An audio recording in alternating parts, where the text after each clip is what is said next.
Hello everyone, and welcome back to Creatively Become Indifferent, with me, William Fraser. Today, my guest is the acclaimed writer, Maria. I had to think there. A good friend, and I still had to think about her name. Anyway, Maria has done many things online, mostly known for her comic strip, NPM.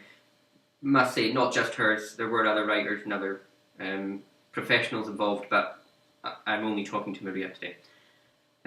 So, what other creative things have you done? What have I been up to, basically? Yes. Well, I've sort of been working on some writing for novels, and possibly for RPG making for games in the future. Hopefully. I'm working on maybe another project, maybe another game with another person at the moment. Now, as many of you might know from previous videos, I did speak about Ivari, who created some of these delightful little toys that are floating around, and there is a new turtle, a new Mine Turtle, which is Mine Turtle Jr. That's dubbed by me, I don't know what she's called. This is Vari, but Maria, for all intents and purposes, for her creative side. Bits and pieces. She is also the person to blame for Pure Yorick, as it's been told. No, I've been told he is actually called. So, alas, Pure Yorick is now a very fitting end to this little rabbit. Yeah, there's a long story to that. So, Well, that's a lot. So what do you find helps inspire you? Mostly going out for like a walk with music on, really. Sort of listen to a track maybe once or twice, you get the feel for it. But usually it's like meeting people, sort of their characters might inspire you. You might hear a story, it might be a real life event, could be anything really. Mostly, you have to kind of position it in relation to yourself, I find. Like, you write better to sort of the position of yourself, like, you relate to people like family members better than, say, if you're writing, I don't know, about astrophysicists or, something really out there, But that's not to say I don't think it's impossible to write for, like, these effectively. It's just easier, in a way, to get inspiration from those around you. What would you say is the peak of your creative life so far? And what would you say you want to go on to do creatively in your future? Peak of what I've done so far. Well, that would definitely have to be the NPM scripts, because we were updating 3 times a week, and then the artist I was working with, he pretty much demanded that we had to have the strips and the comics and stuff finished 2 weeks before they were uploaded. So you were there was no room for working right up to the last minute. You had to kind of get that done. So you were churning out maybe a storyline every year. It had to be kind of new and original. So that was quite strenuous to work into that sort of timeline, but I think we managed. And what do you think you'll do in the future creatively? Good question.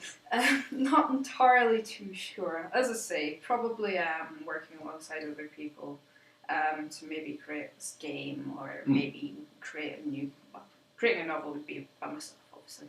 But yeah, maybe I'm hoping to go into game working, but obviously lack of game making skills is obviously hindering.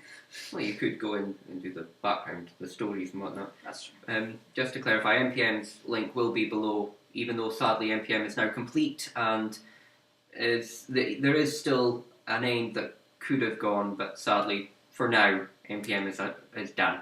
But I recommend a read. It is a very good read, even from the beginning. And is there any hints or tips you would give the viewers about creativity, about how to get your creative juices flowing? How to get creative juices flowing?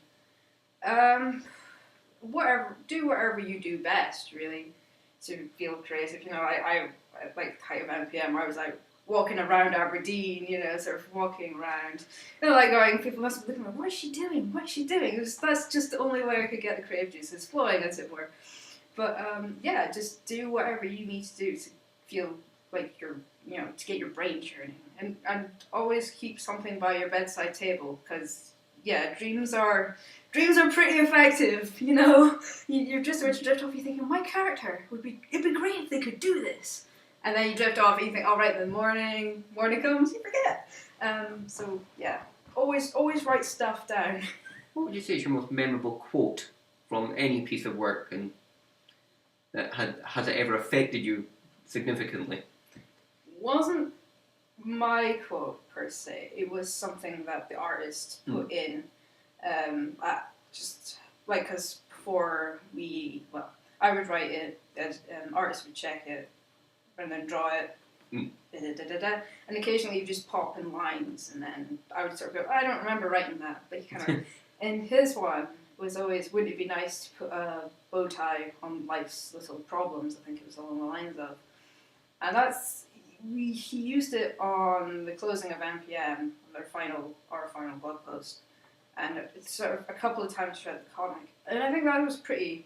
Very simple but very powerful. I don't know. It was sort of an offhand remark, and I never thought about it much until NPM was over. But I would say that. Even though it wasn't technically my quote, but it came out from it counts. It came out from my editing, I think. I like to think. But thank you very much for talking. Thank you very much. Is there anything else you want to say before? No. Until next time, viewers. The next one will be a competition video to do with artwork needed for a book that I'm going to be publishing soon. So get your artist friends out and get them to know my channel, and share this video if you liked it. Also, since I've never had to say this at the end of a video yet, subscribe to my videos if you like it. Like and share my videos on Facebook and Twitter. Well, that's retweet on Twitter and favourite on Twitter, because they don't like being like Facebook. Or if it's on Instagram or anything, something like that, you see me, find me and follow me. Thank you very much. Have a good night or weekend or whenever.